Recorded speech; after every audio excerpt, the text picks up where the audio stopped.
Bismillahirrahmanirrahim. Assalamualaikum warahmatullahi wabarakatuh. Allahumma sholli ala Sayyidina Muhammad wa ala ali Sayyidina Muhammad. Sahabat refleksi hati yang dirahmati Allah Subhanahu wa Ta'ala, saat ini kita hidup di era yang ditandai oleh kegersangan ruhiyah dan dominasi materialisme. Segala sesuatu cenderung diukur berdasarkan kekayaan. Manusia berlomba-lomba, bahkan saling sikut demi mengumpulkan harta sebanyak mungkin. Mereka seringkali abai terhadap asal-usul harta yang diperoleh, apakah berasal dari sumber yang halal atau haram. Yang penting, kekayaan dapat memenuhi hasrat pribadi, keinginan keluarga, atau gaya hidup yang serba mewah.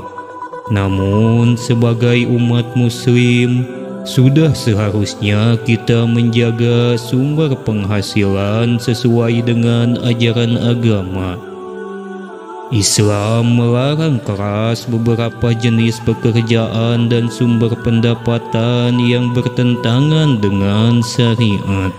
Di antaranya sebagai berikut.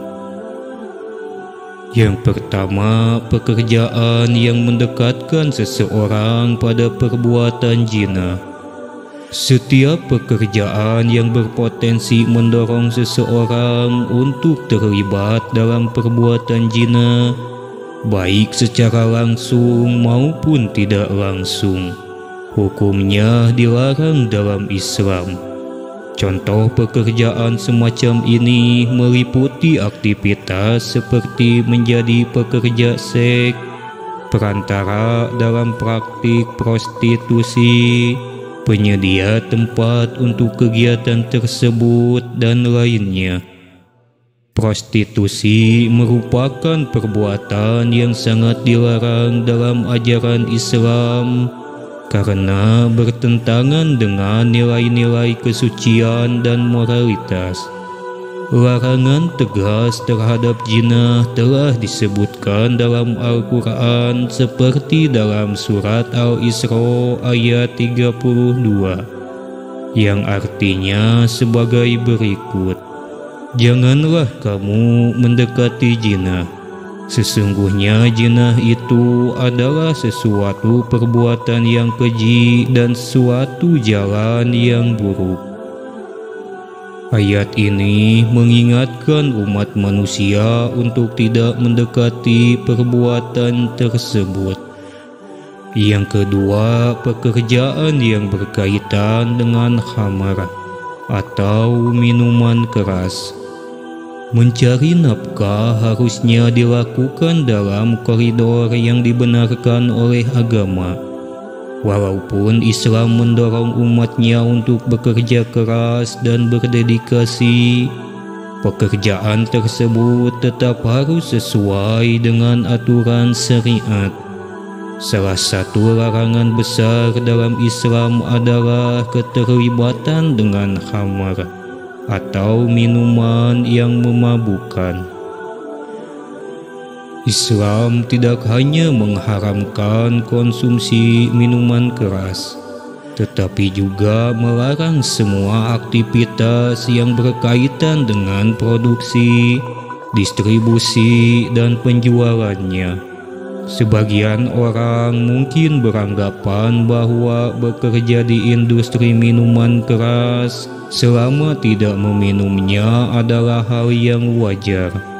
Padahal hal ini bertentangan dengan ajaran Islam. Ibnu Mas'ud pernah menyampaikan, telah dilaknat dalam urusan khamar itu, yaitu orang yang memerah, yang diminta diperahkan, yang meminumnya, yang memberi minuman, orang yang bertugas mengantar, yang membekal, yang menjual, yang memberi, dan juga yang menyimpannya. Di masa sekarang, larangan ini juga berlaku bagi mereka yang mengiklankan produk minuman keras atau membeli saham perusahaan yang bergerak di industri tersebut.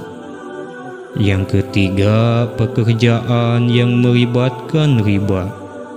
Islam juga melarang umatnya bekerja di perusahaan atau institusi yang menggunakan sistem riba dalam transaksi keuangannya.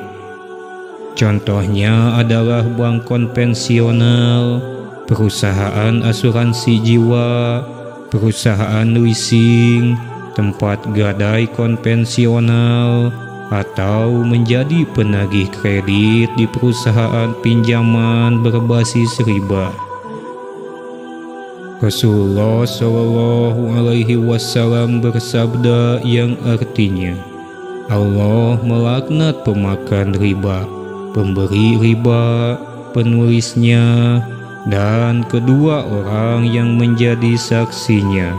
Mereka itu sama dalam dosa. Hadis riwayat Muslim nomor 219. Oleh karena itu, penting bagi kita untuk memilih pekerjaan yang bersih dari unsur riba dan transaksi yang tidak sesuai dengan prinsip syariat. Yang keempat, pekerjaan yang melibatkan suap.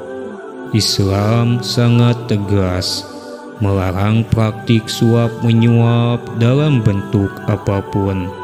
Mengambil keuntungan dari suap tidak hanya menyalahi moral, tetapi juga merupakan dosa besar.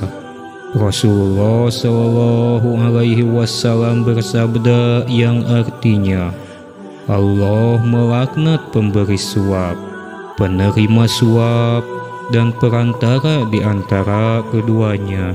Hadis riwayat Ahmad.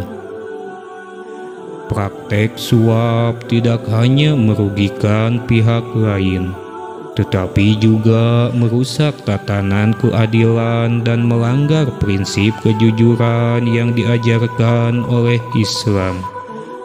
Dengan memahami larangan-larangan ini, semoga kita lebih berhati-hati dalam mencari rezeki dan senantiasa berusaha menjauhkan diri dari sumber-sumber yang diharamkan oleh agama.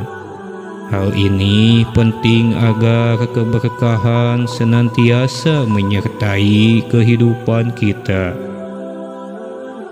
Demikianlah pembahasan untuk hari ini. Maaf kalau ada salah kata, kesalahan dari saya sendiri. Kebenaran hanya milik Allah Subhanahu wa Ta'ala. Wassalamualaikum warahmatullahi wabarakatuh.